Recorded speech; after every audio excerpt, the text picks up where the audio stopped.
ఇప్పుడు నాతో పాటు ఉన్నారు Tippiri Tirupati alias Maoist chief అనమాట. ఆయన దేవ్జీ అంటే బాగా అర్థమవుతుంది.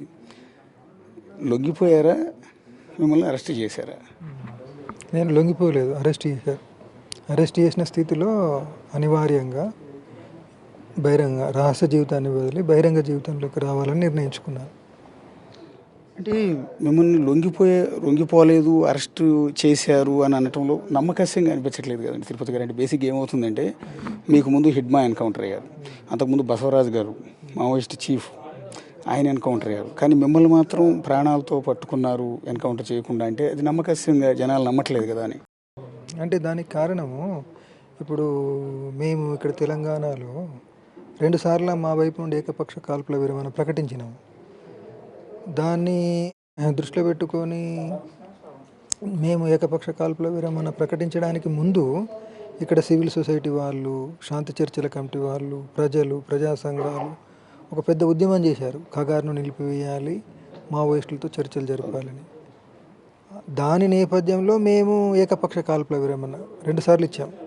కాబట్టి ఇక్కడ ప్రజల్లో ఒక ఆకాంక్ష ఉంది, అంటే మావోయిస్టులను చంపకూడదు, రక్తపాతం జరగకూడదు అని. ఇక్కడ రాష్ట్రంలో నెలకొన్నటువంటి ప్రజల ఆకాంక్షలను దృష్టిలో పెట్టుకొని, రాజకీయ పరిస్థితిని దృష్టిలో పెట్టుకొని ఇక్కడ రాష్ట్ర ప్రభుత్వం ఇక్కడ మావోయిస్టులతో వివరించే దగ్గర రక్తపాతం జరగకుండా చూసుకుందాం అని ఒక వైఖరి చేపట్టింది. దాని ఫలితంగా ఏంటంటే, నేను వేరే ప్రాంతానికి వెళ్తుంటే తెలంగాణ పోలీసులు అరెస్ట్ చేశాను. అరెస్ట్ చేసిన తర్వాత నేను వాళ్ళ ముందు కూడా చెప్పడం జరిగింది, అక్కడ చంపాలనుకుంటే మీకు చిక్కినా కాబట్టి చంపొచ్చు అనేది. కాదు, మేము చంపడం మా పాలసీ కాదు, సరెండర్. అయితే నేను సరెండర్ కాదు అని. అంటే ఇప్పుడు నైతిక కోణం నుండి చూస్తే అరెస్ట్లో భాగంగా జైలుకి వెళ్ళాలి. కానీ నేను చాలా తీవ్రంగా ఘర్షణ పడి 3 రోజుల తర్వాత అంటే బహిరంగ జీవితంలోకి రావాలని నిర్ణయించుకుంటున్నా అని చెప్పాను. సరెండర్ కాదు. వాళ్ళ ముందట కూడా చెప్పింది ఏంటంటే, మేము సరెండర్ ప్రకటిస్తామంటే, మీరు సరెండర్ అంటారు కానీ నేను సరెండర్ కాదు, బహిరంగ జీవితంలోకి రాదలుచుకున్నా. ఎందుకు అన్నప్పుడు, ఇప్పుడు ఒక నైతిక కోణం నుండి ఆలోచించి జైల్లోకి వెళ్తే నేను ఎవరితో సంభాషించలేను. అంటే నేను చేయాలనుకున్నటువంటి ఒక రాజకీయ పని, ఒక ఆర్గనైజేషనల్ వర్క్ చేయడానికి అక్కడ ఏం స్కోప్ ఉండదు. కాబట్టి అనివార్యమైన స్థితిలో ఈ నిర్ణయం తీసుకొని ప్రజల దగ్గరికి వచ్చి బహిరంగ జీవితంలో ఉంటూ చట్టబద్ధ పరిధిలో పనిచేయాలని నిర్ణయించుకున్నాను. అంటే 43 ఏళ్ల పాటు అడవిలో తుపాకీ పట్టుకుని ఉద్యమంలోనే ఉన్నారు మీరు. ఇన్నేళ్ల తర్వాత మళ్ళీ జనాల్లోకి వచ్చారు ఈరోజు. మీలాంటి మావోయిస్ట్ అగ్రనేతలు ఈరోజు సరే మీరు అన్నట్టు అరెస్ట్ అయ్యారు అనుకుందాం, బయటకు వచ్చేసిన తర్వాత ఇంకా మావోయిస్ట్ ఉద్యమం బతికుందని అనుకోవాలా? ఇంకా ఉద్యమాన్ని నడిపేవాళ్ళు ఉన్నారు అడవిలో? అడవిలో అంటే ఇప్పటికి కొంతమంది ఉన్నారు, కొంతమంది జైళ్ళలో ఉన్నారు. ఇప్పుడు మేము ఈ రకంగా బయటకు వచ్చినాం. వీళ్ళందరినీ చూసుకున్నప్పుడు మావోయిస్ట్ ఉద్యమం బతుకుంటుందని అనుకుంటున్నాను. అంటే నడిపేవాళ్ళు అంటే ఇంకా రిక్రూట్మెంట్ జరుగుతుందా? ఎవరైనా మావోయిస్ట్ ఉద్యమంలోకి ఆసక్తి చూపుతున్నారు రావడానికి? అంటే ఇప్పుడు మనం చేసేటువంటి రాజకీయ కృషి మీద ఆధారపడి ఉంటుంది అది. మరి ఒకప్పుడు మిమ్మల్ని చూసి అన్నలనగానే మిమ్మల్ని అన్నలు అనేవాళ్ళం మేము అందరూ, అడవిలో అన్నలని. అన్నలనగానే ఎర్రజెండ ఎర్రజెండ ఎర్రజెండ అనగానే యువత ఒక ఉప్పొంగి ఒక విప్లవ భావాలతో సమాజంలో విసిగి పొందిన వాళ్ళంతా కూడా మీలాంటి వారి చెంతకు వచ్చేవాళ్ళు, మీతో పాటు కలిసి పనిచేయాలని అప్పుడు వీళ్ళు ఊరేవాళ్ళు. వాళ్ళందరూ కూడా మీతో పాటు పనిచేయడం అనేది ఒక గొప్ప విషయంగా భావించేవాళ్ళు. అలాంటి పరిస్థితి ఇప్పుడు లేదు కదా అంటున్నా. అంటే ఇప్పుడు పరిస్థితి మారిన మాట వాస్తవమే, కానీ మీరు అన్నట్టుగా ప్రజల్లో అది ఆకాంక్ష లేదు అనేది మాత్రం వాస్తవం కాదనుకుంటున్నాను. ఎందుకంటే మాకు చాలా ఒక దశాబ్దాల నుండి ఈ పట్టణాల్లో, మైదానాల్లో మేము రాజకీయ కృషి చేయడానికి అవకాశాలు లేకుండా పోయింది. అంటే శత్రువు చేస్తున్న దాడుల మూలంగా మేము అనుసరించినటువంటి రక్షణలో భాగంగా పట్టణాలను వదిలి, మైదానాలను వదిలి అడవికి పరిమితమైన స్థితిలో ఇక్కడ ఆ వాతావరణం కనిపించడం లేదు. కానీ ఇప్పటికీ ఇప్పుడు దేశంలో ఉన్నటువంటి అనేక యూనివర్సిటీలలో ప్రజలు, అంటే మన విద్యార్థులు అన్యాయాలకు, అక్రమాలకు వ్యతిరేకంగా నినదిస్తున్నారు, విప్లవ భావాజాలంతో నినదిస్తున్నారు. అదే ఇప్పటికీ పార్టీ పట్ల ఆకర్షితులు అవుతున్నారా లేదా అనే దానికి అదే నిదర్శనం. ఒక జేఎన్యూలో కావచ్చు, ఒక కలకత్తాలోని ప్రెసిడెన్సీలో కావచ్చు, జాదవ్పూర్లో కావచ్చు, పంజాబ్ యూనివర్సిటీలో కావచ్చు, ఇక్కడ మన హైదరాబాద్లో కావచ్చు. అంటే విద్యార్థుల్లో, యువతలో ఈ వ్యవస్థ మారాలి, దోపిడీ పీడనలు, అన్యాయాలు పోవాలి అనేటువంటి బలమైన ఆకాంక్ష ఉంది. అదే విప్లవోద్యమానికి వనరు. ఒకప్పుడంటే భూస్వాముల అరాచకాలు ఉండేవి. భూముల విషయంలో అందరికీ కూడా సమానంగా భూములు పంచాలన్న సిద్ధాంతంతో మీరు మొదట అడుగులు పెట్టారు. రెండోది కూడు గూడు గుడ్డ అన్నారు. ఒక నినాదంతో అడుగు పెట్టారు. అప్పట్లో ఇప్పుడు నక్సల్బరీ నుంచి మొదలుపెట్టి పీపుల్స్ వార్తో ప్రారంభమై ఈ స్టేజ్ వరకు వచ్చారు. కానీ ఇప్పుడు ఆ పరిస్థితులు లేవు కదా అంటున్నాను. అంటే నిజంగా మావోయిస్టుల దగ్గరికి తుపాకీ పట్టుకుని అడవిలోకి వచ్చి పోరాడే పరిస్థితులు ఉన్నాయా? అంటే ఇప్పుడు అంటే నేను సమాజానికి మావోయిస్టులు అవసరం ఉందా అంటున్నా. ఇప్పుడు ఉన్నారు మావోయిస్టులు ఇప్పటికీ సమాజానికి అవసరమే. ఎందుకనంటే ఈ సమాజంలో దోపిడీ, పీడన, అవమానాలు, అత్యాచారాలు ఉన్నంత కాలము వీటికి వ్యతిరేకంగా పోరాటం చేసే పోరాటకారులు అవసరం. వర్తమానంలో ఆ పోరాటకారులు మావోయిస్టులు. అది కాబట్టి ఉన్నారనేది. అంటే ఇప్పుడు రాజిరెడ్డి గారు లాంటి 46 ఏళ్ల పాటు ఉద్యమంలో ఉన్న వ్యక్తి ఆయన, 43 ఏళ్ల పాటు ఉన్న తిరుపతి ఈరోజు బయటకు వచ్చేసారు. ఇంకెవరు నడుపుతారు ఉద్యమాన్ని? గణపతి గారు అనారోగ్యంతో ఆయన ఎక్కడ ఉన్నారో కూడా తెలియదు ఈరోజు కూడా. ఇంకెవరు నడపగలరు ఉద్యమాన్ని? అదే ఇప్పుడు మేమే ప్రజల మధ్య ఉండి ప్రజల్ని కూడగట్టి నడుపుదాం అనుకుంటున్నాం కదా. అంటే అర్బన్ నక్సలైట్లుగా రూపాంతరం చెందాలనుకుంటున్నారు. అర్బన్ నక్సలైట్లు అనే పదమే తప్పుడు పదము. అర్బన్ నక్సల్స్, అర్బన్ మావోయిస్టులు అనడము అంటే ఏంటిది? వాళ్ళ నోరు మూయించడానికి ప్రభుత్వం చేతిలో ఒక సాధనం, ఒక ఆయుధం అన్నట్టు. అది అట్లా అనకూడదు అనేది. అంటే చట్టబద్ధ పరిధిలో ఆయుధాలు వదలండి, చట్టబద్ధ పరిధిలో పనిచేయండి అని వాళ్ళే అంటారు. అంటే కేంద్ర రాష్ట్ర ప్రభుత్వాలు. తీరా ఆయుధాలు వదిలేసి మేము చట్టబద్ధంగా పనిచేస్తాము అని అంటే మళ్ళీ అర్బన్ నక్సలు, అర్బన్ మావోయిస్ట్ అనడం అంటే ఏంది? నోరు మూయించడం కదా. అంటే వాళ్ళే అన్నదాన్ని వాళ్ళు ఉల్లంఘించినట్టు అవుతుంది. కాబట్టి అది అట్లా చేయకూడదు అనేది.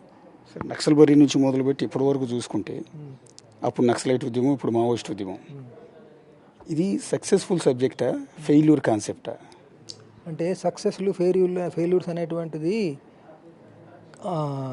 మధ్యలో సక్సెస్ అవుతుంటుంది, ఫెయిల్ అవుతుంటుంది, సక్సెస్ అవుతుంటుంది, ఫెయిల్ అవుతుంటుంది.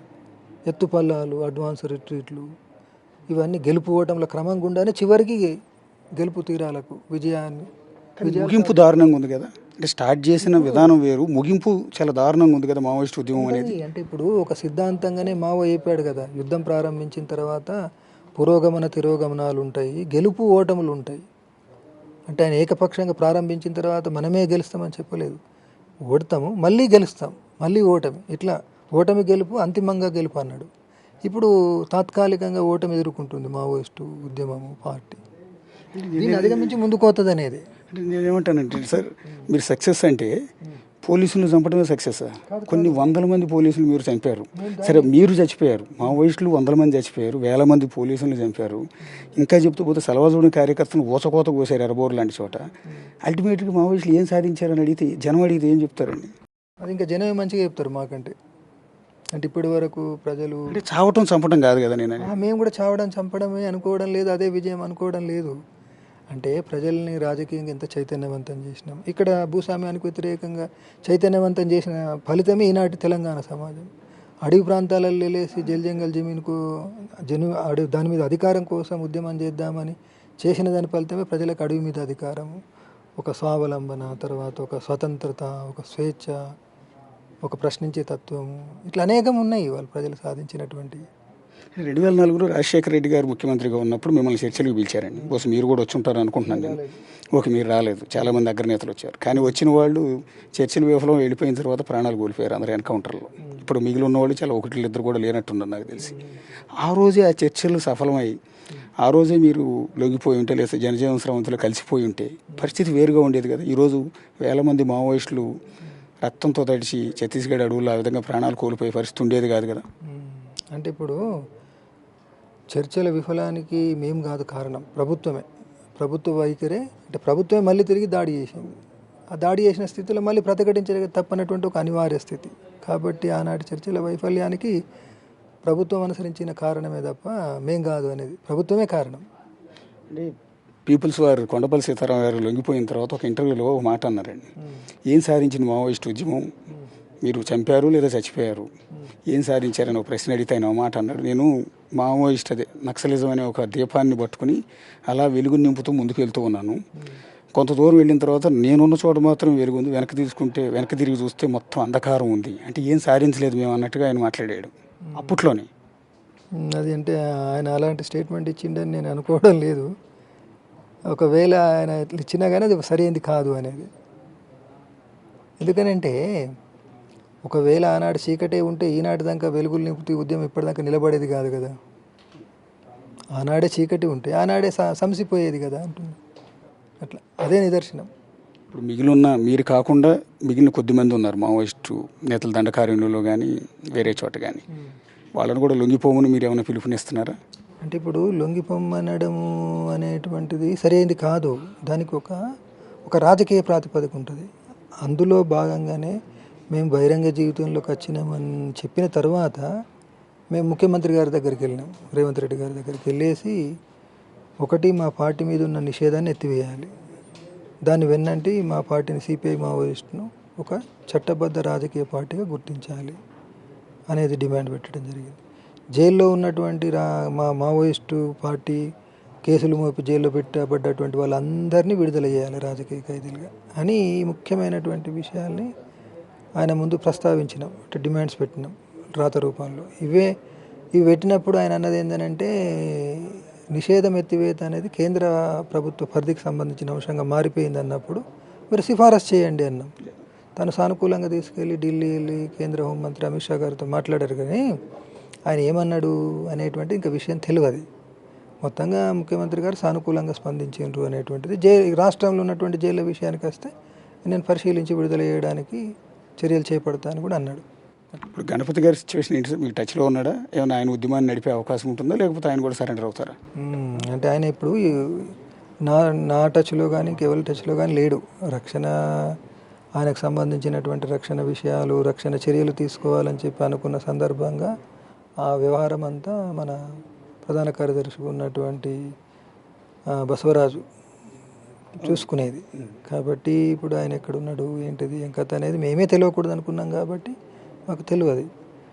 అండ్ ఇప్పుడు పార్టీని లీగల్ పార్టీగా గుర్తించబడ్డప్పుడు అందులో భాగంగా ఇగో మనం ఉంచిన డిమాండ్ మీద ఆధారపడి ప్రభుత్వాలు గుర్తిస్తున్నాయి కాబట్టి మనందరం బహిరంగ జీవితంలోకి వద్దాం అని పిలిపిస్తాం. కానీ అది జరగకుండా ఇప్పుడు పిలుపు ఇవ్వడం అనేటువంటిది సరిగ్గా ఉండదు. తిరుపతి గారు, మిమ్మల్ని చూస్తుంటే ఒక ఆశ్చర్యం వేస్తుంది. ఏంటంటే 43 ఏళ్ల పాటు అడవిలోనే ఉన్నారు కదా, తుపాకీ పట్టుకుని. ఎండకి ఎండారు, వానకి తడిశారు, అక్కడే చెట్టు పుట్ట కింద బతికారు. ఇన్నేళ్ల తర్వాత మామూలు ప్రపంచాన్ని, ఒక డెవలప్డ్ సిటీని, మమ్మల్ని అందరినీ చూస్తున్నారు. ఏమనిపించింది సార్ ఫస్ట్ టైం మీరు ఈ జనాల్లోకి వచ్చి మాలాంటి వాళ్ళందరినీ చూసిన తర్వాత? అంటే అడవిలో ఉన్నప్పుడు మమ్మల్ని చూసిన కోణం వేరు, మీరు ఇక్కడికి వచ్చి గాలి పీల్చి మాతో పాటు ఉండటం వేరు. అంటే ఇప్పటికీ ఇక్కడికి వచ్చిన తర్వాత ఓ మేరకు అభివృద్ధి ఉన్నమాట వాస్తవం అయినప్పటికీ ఇప్పటికీ సమస్యలు ఉన్నాయని. అభివృద్ధిని వెన్నంటి సమస్యలు ఉన్నాయి, వెలుగుని వెన్నంటి చీకటి ఉంది. ఆ చీకటి జీవితాల్లో వెలుగు నింపడము, అభివృద్ధికి నోచుకున్నటువంటి జీవితాలకు గొంతుకై ప్రజల మధ్య పనిచేయడమే మా కర్తవ్యం అనుకుంటున్నాం. అంటే మీరు ఏదైతే మొదట్లో పోరాడారో కూడు గూడు గుడ్డ అనేది ఒకటి, సమాజంలో అసమానతలు, పీడిత వర్గాలను కాపాడటం ఏదైతే మొదలుపెట్టి అవి ఎప్పటికీ ఉన్నాయి. నిజానికి ఈ రోజుకి కులాల కుంపులాటలు, ప్రాంతాల మధ్య విభేదాలతో కొట్టుకు చేస్తున్నారు, చంపుకు చేస్తున్నారు, మతాల మధ్య చిచ్చిపెట్టి ఓట్ల కోసం రాజకీయ నాయకులు ఆడే గేమ్లో తన్నుకు చేస్తున్నారు. ఇవన్నీ చూసిన తర్వాత ఏమనిపిస్తుంది? వాటన్నిటికి వ్యతిరేకంగా పోరాటం చేయడం చాలా అవసరం ఉంది ఈనాడు. గతంలో లేనంతటి బలమైనటువంటి అవసరం ఉంది అనేటువంటిది ఇది మేము చెప్పడం కాదండి. ఆక్స్ఫామ్ లాంటి నివేదికలే మాకంటే అద్భుతంగా గణాంకాలతో సహా, భారతదేశంతో సహా, తెలంగాణతో సహా విశ్లేషించి లెక్కలు చెప్తున్నాయి. సామాజిక అంతరాలు పెరిగినాయి, ఆర్థిక అంతరాలు పెరిగినాయి, ఈ వ్యవస్థ బద్దలు కావచ్చు అని వాళ్ళే చెప్తున్నారు, మేము చెప్పడం కాదు. కాబట్టి డెమోక్రటిక్ వేలో ఓట్లేసి ప్రజలు గెలిపిస్తున్నారు కదా నాయకుల్ని. అదే ఆ ఓట్లు ఎంత బూటకం అనేటువంటిది పేపర్లో మీడియా ద్వారానే రాస్తుంటారు కదా. పరకాల ప్రభాకర్ గారు అద్భుతంగా విశ్లేషించి చెప్పారు కదా. అంతకంటే తాజా ఉదాహరణ అవసరం లేదేమో. చివరిగా ఒక మాట్లాడండి. ఇప్పుడు మీకంటూ ఫ్యామిలీ, భార్య పిల్లలు ఎవరూ లేరు. మీ సతీమణి కూడా ఎన్కౌంటర్లో చనిపోయారు. మీ తమ్ముడు కూతురు మాత్రమే ఉన్నారు. వారితో పాటు కలిసి ఉంటారా, లేకపోతే వేరే చోట ఉండాలనుకుంటున్నారా? ఎలా నెక్స్ట్ మీ లైఫ్ ఎలా ఉండబోతోంది? కేవలము తమ్ముని ఇల్లే కాదు, ప్రజలే మా ఇల్లు అనుకుంటున్నాం కదా. అప్పుడు కానీ ఇప్పుడు కానీ దేశమే మా ఇల్లు, ప్రజలే మా ఇల్లు. ప్రజల మధ్య ఉండడమే భవిష్యత్ జీవితం. అంతే. థ్యాంక్ యూ తిరుపతి గారు. తిరుపతి గారు, నేను స్టార్టింగ్ ఇంట్రడక్షన్లో జస్ట్ సింపుల్గా చెప్పాను. ఆయన చీఫ్ కాదు, చీఫ్ చీఫ్ అని చెప్పొద్దు. అంటే బేసిక్గా బయట అంతా ప్రచారం ఏంటంటే మీరు మావోయిస్ట్ చీఫ్ అని. కాదు కాదు. తర్వాత వాళ్ళు ప్రెస్ నోట్ మావోయిస్టుల నుంచి వచ్చిన ప్రెస్ నోట్లో మెన్షన్ చేసింది అంటే పొలిట్ బ్యూరో మెంబర్ అని మాత్రమే మెన్షన్. ఏంటండి ఆ డిఫరెన్స్?